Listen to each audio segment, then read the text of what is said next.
Buenas tardes tengan todos ustedes, queridos televidentes, que nos acompañan en una emisión más de su programa Arte, Cultura y Evangelización, donde llevamos hasta sus hogares una muestra de la riqueza histórico-artística cultural de nuestra Arquidiócesis de Durango en sus 400 años recién cumplidos. Nos encontramos en el marco de una festividad muy querida por Durango capital e incluso venerada en toda la arquidiócesis. Me refiero a un triduo en honor a San Jorge Bendito.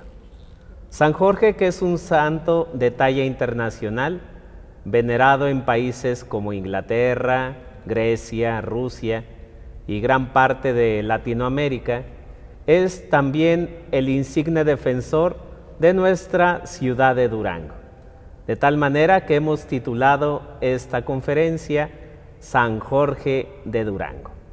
Para hablar acerca de él tenemos la presencia de un conocido nuestro, el licenciado José Alonso Martínez Barrios.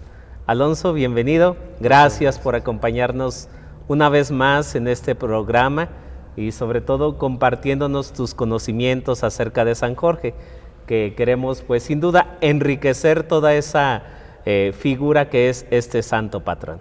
Muchas gracias, padre. Para mí pues, siempre un placer colaborar y participar para Arte, Cultura y Evangelización y para mi iglesia. Gracias. Para la gente que nos ve por primera vez y sin duda para muchos de nuestros televidentes, ¿podrías explicarnos en primer lugar la figura de San Jorge, todo a grandes rasgos, porque es sin duda muy rica esa figura? Claro, sí, bueno, la figura de San Jorge para Durango, por eso titulamos la conferencia San Jorge de Durango, precisamente por la importancia que tiene esta devoción a nivel Latinoamérica.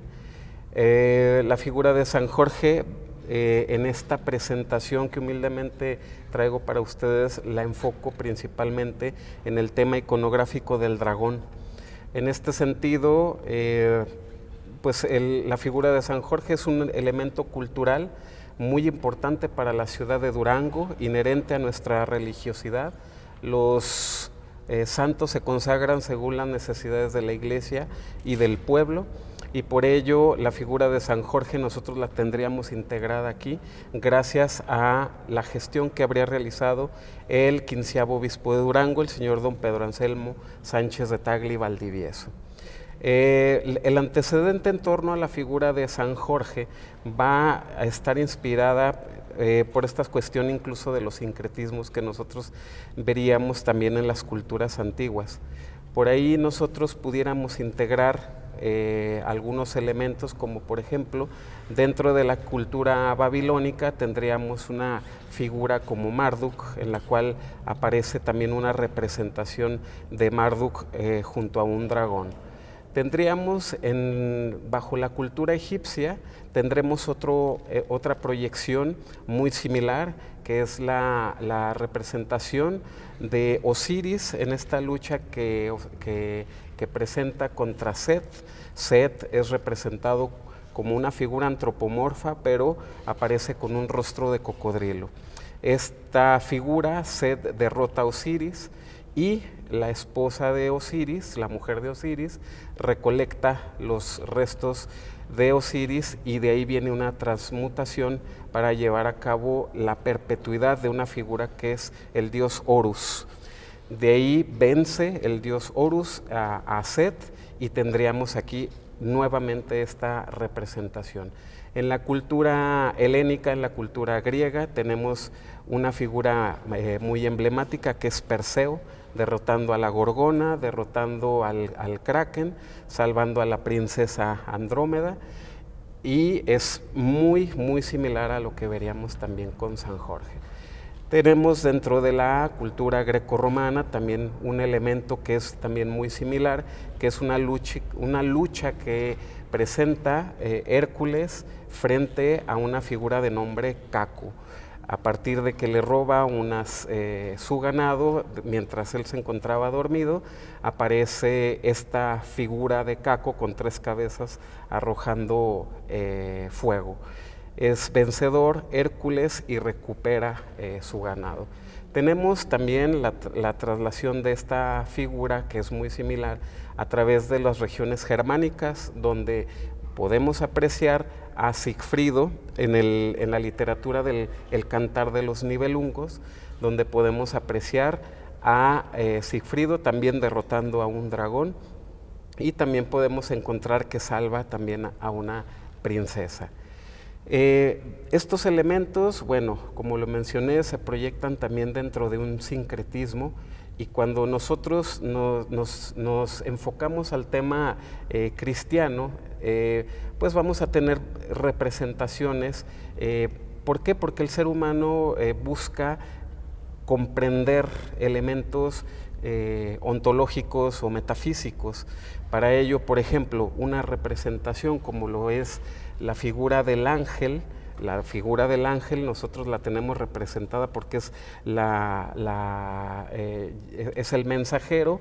La palabra lleva la palabra de Dios, y la palabra de Dios es infalible, es victoriosa, y por ello la representación de este sincretismo va a ser una victoria alada, la victoria de Samotracia. En este sentido, bueno, lo que nosotros tenemos dentro de la descripción en torno a un dragón, pues es una figura completamente irreal, completamente antinatural, que va a tener un simbolismo principalmente evocado a la figura de Satanás, de Lucifer, del demonio. Esa es la esencia de esta figura, y de ello nosotros vamos a tener las representaciones amorfas en algunas composiciones artísticas. Dentro de la estética tendríamos la representación de una figura antropomorfa. Generalmente son figuras aladas, o en algunas ocasiones son figuras escamadas, de uñas largas, de dientes que todo lo destrozan, y que en algunas representaciones también arrojan fuego. Perdón que te interrumpa. Sí. Cabe mencionar, a lo mejor lo ibas a mencionar, de que gran parte de estas figuras ya son representadas, bueno, en el judaísmo, en las profecías de Daniel, con un género apocalíptico. Exactamente. Y en el Apocalipsis, que es como quien dice ahí, donde habla de la figura del dragón, y sin duda que es como un género con el cual se quiere, como bien dices tú, representar al mal, y que al final hay una victoria sobre el mal representado en ese dragón que hasta le dan pues dimensiones antropomórficas, que habla, que destroza, que tiene conciencia. Así que todo eso va como concatenado, lo que has hablado de las representaciones culturales y las bíblicas. Así es, padre. De hecho, las representaciones más emblemáticas dentro del Antiguo Testamento y Nuevo Testamento, pues en el Génesis tenemos la materialización de Satanás, en el cual convence a Eva para desobedecer a Dios y comer del fruto prohibido. Por ahí, en ese contexto, se refiere a un tema de acción, en el cual por ahí aparece el libro de Fray Joaquín de Bolaños, La portentosa vida de la muerte, emperatriz de los sepulcros, en el cual define la etimología de la muerte precisamente en torno a esta acción, la acción de morder. Entonces la consecuencia de este pecado pues va a ser la muerte, y va sincretizado en el tema del dragón. Entonces en este contexto tenemos la representación de una serpiente en el Génesis. Ahora, a Cristo mismo tendríamos periodos de tentación. Por ahí tendríamos, por citar alguno, en el que tenemos al mismo Satanás tentándolo para que convierta las piedras en pan durante su ayuno en los 40 días, o también lo tendríamos en el momento en el que lo eleva en un pináculo y lo tienta para que sus ángeles le sirvan, ¿no? Porque pues él no podría tropezarse ni con una piedra, ¿no? Luego es elevado y le ofrece diferentes reinos. Sin embargo, esta cuestión pues es representada de esta manera, Tendríamos incluso en la oración en el huerto, donde también aparece la tentación de si es posible aparte de mí este cáliz, ¿verdad? Tenemos otra representación, precisamente como usted lo menciona, en el cual tenemos a la Virgen del Apocalipsis, una representación muy relevante, muy trascendental en el contexto de la pintura colonial novohispana. Durango, precisamente en el arzobispado, contamos con una pintura en la cual aparece María con alas de águila. Y así como se narra en el libro de las Revelaciones, aparece una mujer vestida de sol con la luna a sus pies, limpia de pecado original, y aparece una bestia de 7 cabezas que representan las 7 colinas de Roma y los 7 pecados capitales, pero la bestia no prevaleció porque aparece San Miguel, que por excelencia es representado también en este contexto con estas figuras antropomorfas que representan al demonio. Entonces la bestia no prevaleció, es arrojada a la tierra y persigue a la mujer, pero la mujer fue dotada con 2 alas de águila y huyó al desierto. Bueno, esto por citar el contexto. Son los elementos más representativos que tenemos en torno a la figura del demonio, a su vez bajo esta materialización del dragón. Ahora, la figura de San Jorge no ha sido la única que ha sido también representada con estas cuestiones del dragón en cuanto a los santos. Por ahí tenemos otras figuras que aparecen en la leyenda Sanctorum, en la leyenda áurea de Santiago de la Vorágine, en el cual aparece, por ejemplo, San Demetrio. San Demetrio, un soldado romano converso al cristianismo, que empieza a predicar junto con sus compañeros, que al enterarse los emperadores que llevan a cabo la persecución de los cristianos, pues son apresados. Por ahí aparece una figura de un personaje descomunal nombrado como Lea, el cual lo ponían a pelear con cristianos y los asesinaba. Y San Demetrio, junto con su amigo Néstor, pues los obligan a Néstor a pelear con esta figura. San Demetrio le otorga la bendición y Néstor vence, sosteniendo precisamente a Lea, y lo arroja a las lanzas y resulta vencedor. Y por esta acción pues son martirizados por el emperador.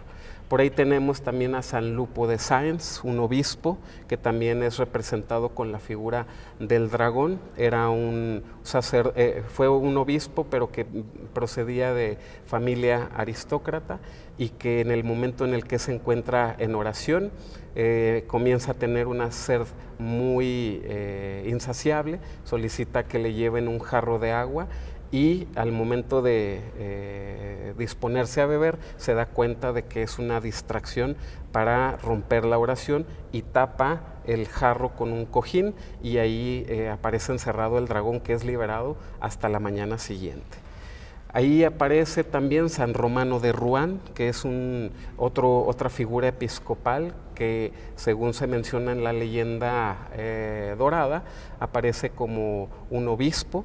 Él viene del nacimiento de una mujer estéril. Se menciona que incluso su nacimiento habría sido anunciado, y que pues se les ha entregado a familias nobles para llevar a cabo sus estudios previos, y que generalmente en esa época o regresaban como condes o regresaban como obispos. Entonces regresa como obispo, y el pueblo de Rouen le solicita ayuda debido a una bestia, un dragón que se encuentra destruyendo todo a su paso, matando a la gente, y solicita él que le pudieran acompañar. Sin embargo, nadie se dispone a acompañarlo, y solamente le facilitan el apoyo de un preso que estaba condenado a morir, y lo acompaña, y en el momento en el que se confronta con la bestia, saca un crucifijo y oran y recuerdan el momento en el que se dice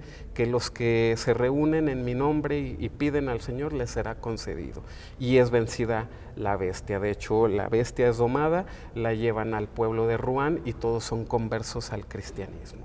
Por ahí aparece también San Clemente de Metz, que es una figura del siglo II, siglo III, converso por el propio San Pedro, según lo menciona la leyenda áurea, y él se dedica a llevar a cabo la edificación de algunas iglesias, él se retira como ermitaño, y el pueblo de Metz le solicita también apoyo para llevar a cabo la empresa precisamente en torno a un dragón. Y de ahí que él también logra capturarlo y lo arroja junto a otras bestias junto a un río. Tenemos otra representación en torno a esto, que es Santa Marta de Betania. Santa Marta de Betania, la única representación que yo he visto aquí en la ciudad de Durango, está colocada en el Panteón de Oriente. Yo he visto gran devoción de ella, principalmente en San Luis. Y pues Santa Marta, hermana de Lázaro, prima de Jesús, pues después de la ascensión del Señor, ellos se dedican también a predicar, y en un determinado pueblo donde aparece una llamada Tarasca, que también le han llamado Santa Marta y la Tarasca, pues es solicitada precisamente también en torno al asedio de esta bestia, que logra domarla y convertirla en un animal doméstico a partir de arrojarle agua bendita. Sus únicas herramientas eran un crucifijo de madera y el agua bendita. Y por último, la representación de Santa Margarita. Santa Margarita, que descrita como una mujer hermosa, hija también de una figura aristocrática, que en el momento en el que alcanza la adolescencia decide bautizarse. Y por esta acción, su padre decide expulsarla. Y en cierto momento se menciona la participación por ahí en la historia de un prefecto romano que la ve y se enamora de ella, entonces la manda a traer y él la quiere para él. Sin embargo, ella argumenta ser de Dios completamente, ella argumenta su fe completamente, y a consecuencia de esto le dice el prefecto: mira que yo he de desgarrar tu carne con grifos de acero. Dice: podrás hacer lo que quieras con mi cuerpo, sin embargo mi espíritu se mantendrá intacto. Y es por ello que la atan a un poste donde es desgarrada precisamente para buscar su conversión hacia los dioses paganos. Sin embargo, la gente queda asombrada debido a que era prominente la sangre que salía de sus llagas, y ella buscando, digamos, ante la piedad, el mismo prefecto la manda encarcelar, buscando nuevamente esa conversión. Ahí es donde aparece la figura del dragón, porque ella en oración le pide a Dios ver a los ojos y de manera física a su enemigo, y en ese mismo momento se materializa un dragón que en el momento en el que ella se santigua desaparece. Aparece asediada posteriormente en ese mismo lapso de tiempo en el que ella es encarcelada por un hombre buen mozo que no era más que el mismo demonio, y en el día siguiente es decapitada. Entonces, estos son los elementos que he encontrado y que, como lo he mencionado, esta ponencia la ha enfocado mucho en el tema de la iconografía del dragón, porque ha sido muy representativo en la figura de San Jorge. Ahora tenemos la representación de San Jorge, que de acuerdo a lo que se nos menciona dentro del contexto de la historiografía, pues el único documento que persiste en torno a San Jorge data del siglo V. Lo que se menciona de manera aceptable en torno a San Jorge es que vivió en el año 280 y haber fallecido en el 303, el 23 de abril.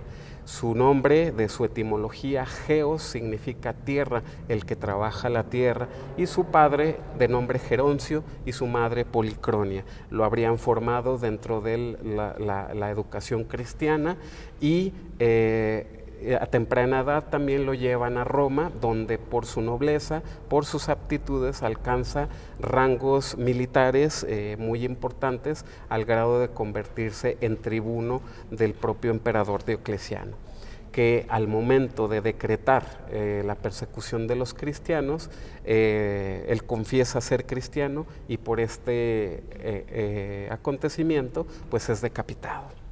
Parece que era de Dalmacia, ¿no? De esa región de los Balcanes, por ahí. Aparece, los datos que yo tengo, aparece en Libia, de hecho aparece como San Jorge de Capadocia en las regiones Capadocia, de Libia, cierto. y sus reliquias al momento de fallecer aparecen en Israel. De ahí, de hecho, en la ermita donde se encuentra las reliquias de San Jorge, aparece un ícono bizantino que lo representa. De ahí nosotros tenemos ya en la Edad Media, hacia el siglo XI, el surgimiento de la leyenda de San Jorge y el dragón. Aparece dentro de este contexto lo que nos menciona en la Legenda Sanctorum, pues aparece como dentro de estos viajes que él realiza pues, dentro del Imperio Romano, aparecería un reino que era asediado por un dragón que estaba invadiendo, habría hecho su nido en un área donde se abastecían de agua, y que pues el pueblo tenía que ofrendar al dragón el ganado o los animales. Sin embargo, pues al momento de quedarse sin los animales, empiezan a sortearse entre ellos, y el acuerdo era que aunque fuera el rey o fuera la reina, tenía que cumplir el mandato. De ahí que sale sorteada la princesa. La princesa, pese a que el rey se encuentra desconsolado porque él no quiere perder a su hija, incluso menciona: yo sería capaz de entregarles pues mi reino a cambio de que no vaya mi hija. Y pues la princesa desconsolada, ella acepta esta misión y se encamina hacia el nido del dragón. Cuando va llegando, precisamente se encuentra con San Jorge, a quien le cuenta precisamente por qué es lo que había sucedido, qué es lo que, hacia dónde se dirigía. Y en este momento es cuando comienza a emerger la bestia del lago. San Jorge se coloca su yelmo, toma su lanza, se monta sobre su caballo y asesta sobre el dragón. En este caso, le pide a la princesa que se quite el cinto de su vestido para colocarlo en el cuello del dragón, y lo lleva al interior del reino, que al momento de entrar, según se menciona en la leyenda, toda la gente comenzó a correr, y San Jorge dice: no temáis, en el momento en el que todos ustedes sean bautizados, yo daré muerte a este dragón. Eso es lo que se menciona en torno a la leyenda. Ya posteriormente hay algunas atribuciones en las que se menciona forzar a San Jorge precisamente en torno a su predicación por la palabra de Dios, por el Evangelio, por el cristianismo, y lo forzan a arrodillarse frente a una figura pagana que cae su cabeza. Aparece martirizado de diferentes formas, pero la que más es representativa es la manera en la que fue decapitado. San Jorge durante la Edad Media tuvo mucha importancia al grado de convertirse en patrono de los cruzados, bajo este lema del Ex Piste Sigillum Militum, el non nobis domine, non nobis si domine tuo da gloriam. Nosotros no, Señor, toda la gloria sea para ti.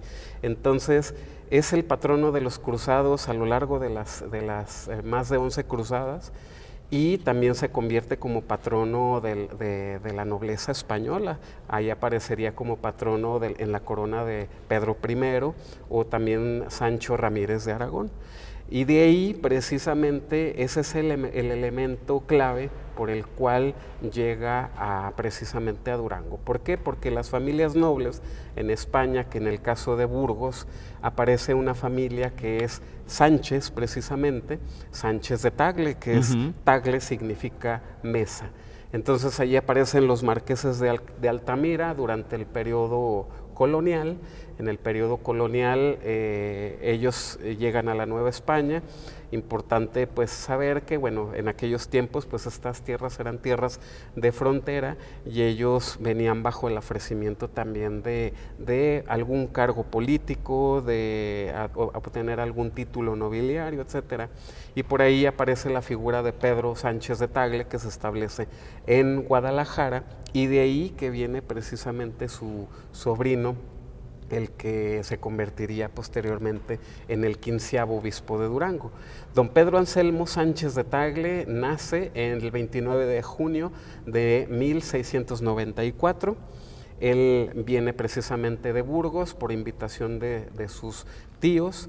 Él se forma allá en el Colegio de San Bartolomé, el mayor de Salamanca, y adquiere el título de licenciado en Sagrados Cánones. Él es ordenado ya aquí en la Nueva España en el Templo de la Profesa por el entonces arzobispo de Michoacán, que era don Juan José de Escalona y Calatayud, en el Templo de la Profesa, en el año de 1729. De ahí que inmediatamente se le otorgan algunos cargos, pues posiblemente por esta jerarquía que él tendría dentro de la cuestión familiar, el que era muy cercano precisamente al rey, y de ahí que aparece precisamente que se le otorga el rango de inquisidor fiscal. De ahí, en el año de 1747, presenta la terna Felipe V y la expide Benedicto XIV, y se le otorga el rango, el título se le otorga la bula episcopal de Durango. Viene él precisamente a sustituir a Martín de Lizaco Echea de Orella Echeverría, y ejerce su episcopado durante 9 años. Él pues es el que se encarga de llevar a cabo la jura de San Jorge. En el año, revisando las actas capitulares, desde 1748 él está haciendo la solicitud a finales de los últimos meses. Sin embargo el cabildo, encabezado por Domingo de Arcépalo, se encontraba atendiendo otras cuestiones. Sin embargo, entrando el año enero de 1749, efectivamente se le toma en cuenta esta postulación y se nombra una comisión para llevar a cabo la gestión para todo el proceso de jura. Se firmó una acta, el proyecto era desarrollar una acta para declararlo patrono, y a su vez encargar una escultura que habría sido traída desde la Ciudad de México, que es la que tenemos aquí detrás de nosotros. Todo este protocolo se consolida precisamente el 23 de abril de 1749. Pero ¿cuál era la situación? Bueno, pues no era solamente una ocurrencia, sino que durante estos periodos, pues Durango es tierra de alacranes. Bueno, no tantos como en otras regiones. Hay otras regiones que pudiéramos tener mayores índices de este arácnido, pero en el caso de Durango se presentó la situación de un alto índice de mortandad, principalmente de niños. Entonces, la situación, como le mencioné en un principio, era consagrar a los santos de acuerdo a las necesidades de la iglesia y del pueblo. Por eso San Jorge tiene un lugar muy importante. ¿Por qué? Porque se consagra, ¿no?, junto a figuras como Santa Bárbara, Santa Petronilo y San Mateo. Entonces esta jura se lleva a cabo en 1749 y pues el obispo Pedro Anselmo Sánchez de Tagle realiza un informe, lo menciona su principal biógrafo, el historiador, el doctor Óscar Macín Gómez, en su libro Entre dos majestades y el Cabildo de Michoacán. Menciona que el obispo, durante su paso aquí en la Nueva Vizcaya, le serviría para forjarse debido al enfrentamiento que tendría él durante su episcopado en Michoacán. Aquí él realiza un informe, se menciona el bautizo de más de 300,000 personas, habría recorrido más de 400 leguas en este obispado, ya que aparece establecido esta disposición por decreto en el Concilio de Trento, y pues él prácticamente hacia el año de 1759 se traslada 1758 se traslada al obispado de Michoacán. Allá en el obispado de Michoacán es recibido, acababan de sepultar al señor Martín de Lizacoechea, y allá en el episcopado de Michoacán va a presentar otra situación muy conflictiva.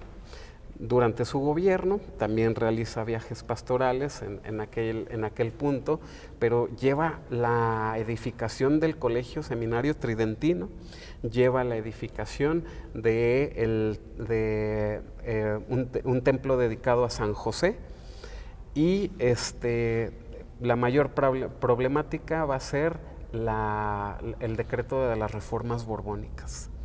De ahí él sostiene una lucha por la cuestión de la secularización de las parroquias, y esta confrontación obviamente viene ligada por la potestad que tiene el rey en la Nueva España, y pues la figura del Papa pues no tendría, digamos, mucho impacto en la Nueva España, y por eso esa delegación que otorga el rey permite ahí una parte que era principalmente por la cuestión económica.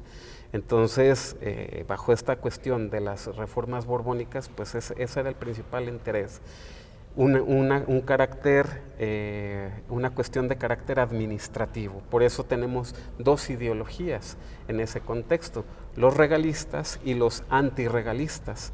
Pero en esta lucha que tiene él con el Marqués de Amarillas, pues termina muy desgastado el señor don Pedro Anselmo Sánchez de Tagle, y él pues fallece en mayo de 1772. Antes de que él falleciera, pues él incluso dice, se presenta la cuestión del Cuarto Concilio Provincial Mexicano, que vendría siendo encabezado por la figura más prominente del regalismo, que es el cardenal Francisco Antonio de Lorenzana y Butrón, junto con Fabián y Fuero. Entonces, pues ahí ya tendríamos precisamente él mismo se cita ahí esa parte donde él manda su canónigo doctoral y dice: yo no voy a asistir al Cuarto Concilio Provincial en un lugar en donde todo está dicho. Entonces este es un elemento, para situarnos sí, en el contexto de cómo llegó don Pedro Anselmo Sánchez de Tagle. Aquí, bueno, tenemos narraciones en torno a la situación precaria que presentan las picaduras de alacrán, del por qué se lleva a cabo la jura de San Jorge. Tenemos, por ejemplo, que en la Gaceta de México se presenta ahí, se narra que sí hay una cuestión de mortandad, es una situación muy precaria. Aparece el canónigo José Díaz de Alcántara, que menciona los alacranes exprimen el dolor de sus madres, de las madres de los niños que colocan a sus niños en la cuna para posteriormente colocarlos en el túmulo funerario. Tenemos ahí la narración también de Agustín Escudero hacia el año de 1840, en el que menciona que el único remedio para esta plaga pues es el aguardiente, hasta la embriaguez. Aparece otra figura que es Juan Francisco de Arce, que es un sacerdote en nombre de Dios, que dice que el remedio es peladillas de ajo con contrahierba. La contrahierba pues es, en resumidas cuentas, es excremento humano. Entonces había otro remedio que es la sangre de drago, que es una resina extraída de los árboles. Comentaba el doctor Vallebueno que al parecer, si no mal recuerdo, creo que era el mezquite, y la resina junto con untadillas también de incienso. Cito estos elementos del trabajo que realiza el doctor Adolfo Romero. Ya en torno a esta cuestión de la situación precaria, en torno a la picadura de alacrán y los remedios que se utilizaban, persisten todavía durante el siglo XIX, finales del siglo XIX, hasta que aparece la segunda convención médica celebrada en Torreón en 1931. Aparece pues Carlos León de la Peña y Sauro Benzor, quienes presentan el antídoto antialacránico y que el índice de mortandad de picaduras de alacrán reduce precisamente en torno a este logro.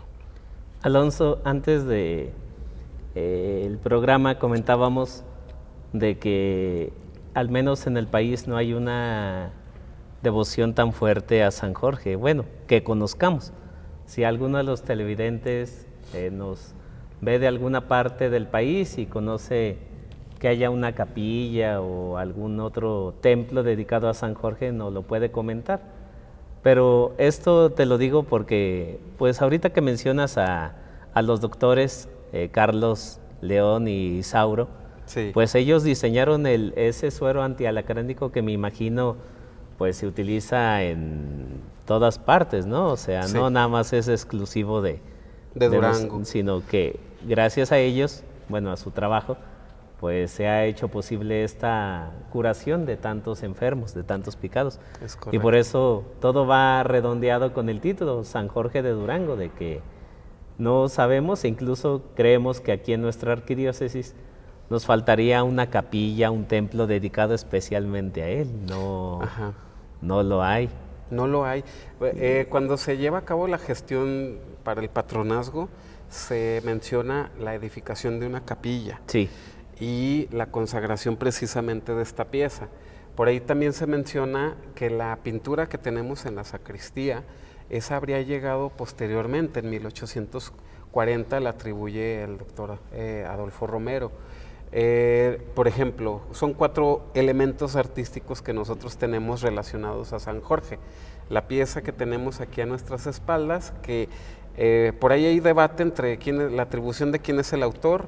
Por ahí mencionaba la arquitecta Angélica Martínez que posiblemente fuera de Felipe de Ureña. El cuadro, por ejemplo, de San Jorge, donde aparece matando al dragón que está en la sacristía, presenta un detalle muy interesante y es el hecho de que generalmente se representa a San Jorge, el dragón y la princesa. Aquí no tenemos a la princesa. ¿Por qué? Porque tenemos que la salvación que se está efectuando es bajo el patronazgo de Durango, para salvar a los duranguenses. Por ello, dentro de la iconografía que se muestra en el cuadro, tenemos al dragón que desprende, rodeando junto a él, pues las víboras típicas de esta región, los alacranes, las chinches, las arañas. Luego tenemos otro elemento que es el cuadro del obispo, Pedro Anselmo Sánchez de Tagle, que ese sí está firmado por José de Ibarra. Es el pintor de cámara del obispo, porque está el cuadro que está aquí y el cuadro que se encuentra en Valladolid. Entonces, muy interesante, José de Ibarra, él es otro tema muy interesante porque es uno de los pocos académicos de la pintura novohispana y que precisamente es heredero de las técnicas de los Rodríguez Juárez, ¿no? Entonces, otro elemento en torno a la figura de San Jorge, además del cuadro, es la escultura que tenemos en la parte superior de la fachada lateral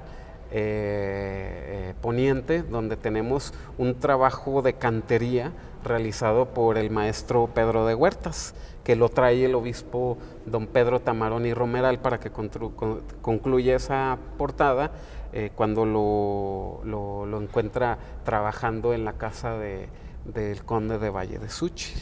muy bien. Alonso, aquí nos pregunta Pablo Valdés. Buenas tardes, quisiera saber si antes se hacía alguna procesión con la imagen de San Jorge, o sea, si se llegaba a sacar por las calles. La verdad desconozco si se haya hecho alguna procesión. Lo que yo he visto únicamente es la exposición de la figura. Esa exposición debió haber sido después de remover los altares, porque la pieza estaba integrada al altar. recordar que de 1842 a 1844 el obispo José Antonio Zuviría remueve todos los retablos de madera. Entonces nos quedamos con algunas piezas de ese periodo, desde el periodo barroco, el San José, Santa Bárbara, Santa Petronilo, San Jorge. Bueno, pues nos quedamos con los patronos más importantes, ¿verdad? Entonces, posiblemente para llevar a cabo la celebración, en aquellos momentos debieron haber colocado la pieza de San Jorge, como a mí me tocó desde niño transitar hacia el interior con el cordoncito, la vela y las flores que van dedicadas a San Jorge, con la oración: San Jorge bendito, amarra tus animalitos y líbranos de los animales ponzoñosos. Muy bien. ¿Qué significa el cordoncito, la velita, la flor, para que nuestros televidentes sepan de... Bueno, los antecedentes dentro de ese contexto, de manera coloquial que yo he escuchado, la luz pues va a representar nuestra fe, las flores una ofrenda y el cordón precisamente el que nos proteja de esos animales ponzoñosos. Muy bien. Si tiene algún comentario, alguna pregunta, lo puede hacer a través de nuestras redes sociales. También se está transmitiendo esto a través del IMAC o de diferentes plataformas que hoy nos acompañan para que sigamos perseverando en esta devoción a San Jorge, una devoción que se vio un poco afectada por estos años de pandemia en cuanto a la presencia, pero como que poco a poco la hemos querido retomar para que siga participando la gente.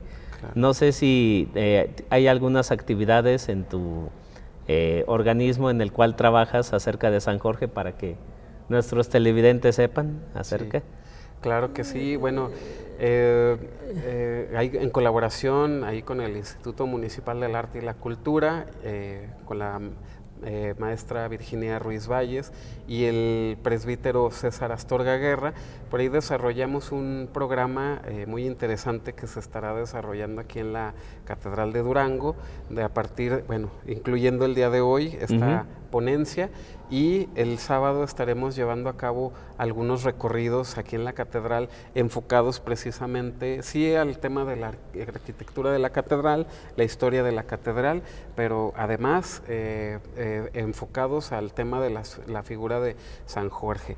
Estaremos viendo precisamente estos componentes dentro de su analogía, dentro de su composición. Estaremos haciendo este recorrido y también pues tenemos ahí el domingo pues una participación artística folclórica donde participan muchachos de ahí del 130, me comentaban que son alrededor de 40 artistas que van a estar bailando, por ahí habrá canto, y pues va a ser un programa muy nutrido desde las 4 de la tarde hasta las 9 de la noche. Y pues alternado con las celebraciones que ya tenemos aquí establecidas, ¿verdad? Muy bien. Aquí nos comenta Estela Rodeu: sí, cada día de San Jorge en mi familia, cuando éramos niños, ofrecíamos flores y visitábamos a San Jorge.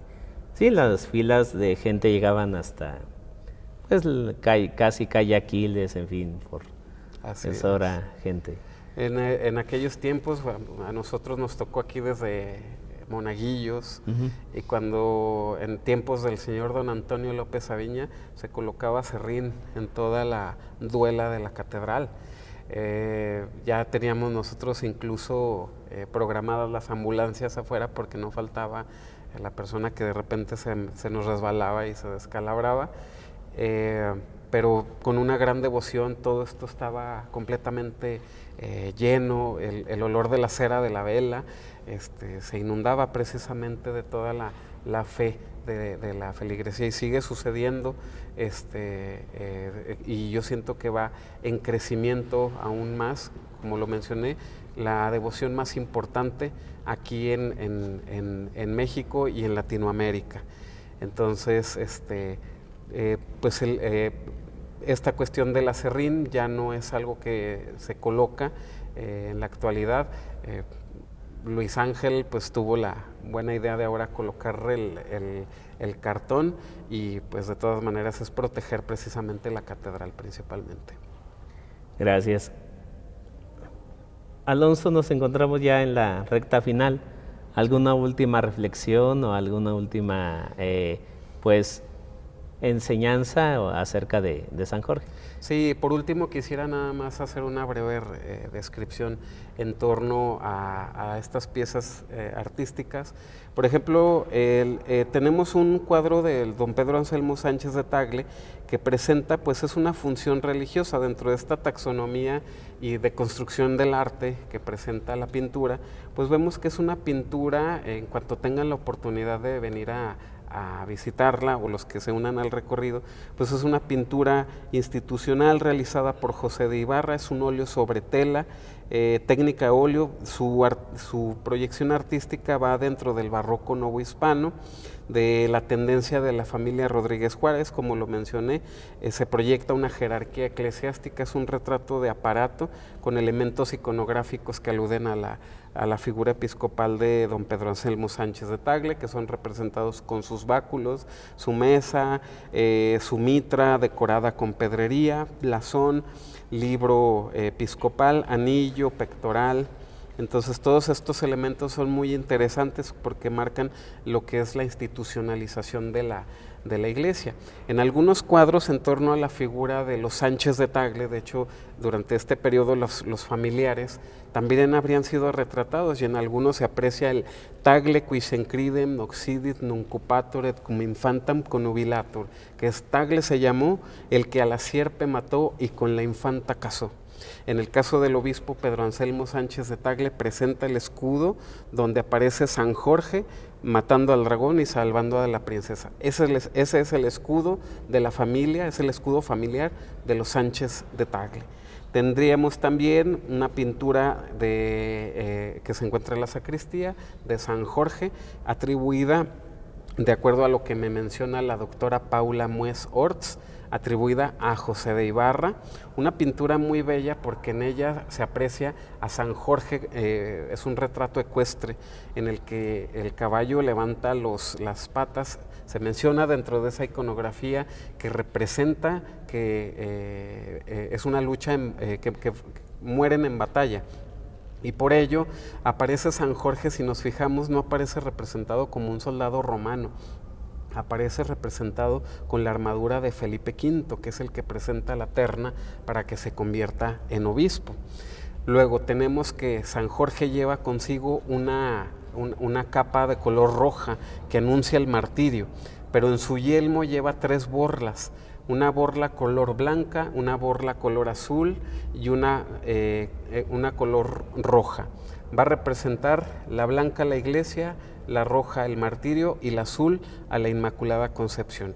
Y esto viene a reafirmar que el caballo que representa a la iglesia es de color blanco, pero porta en sus acabados elementos de color azul, que es el azul mariano, que se utiliza aquí durante la celebración del 8 de diciembre de la Inmaculada Concepción.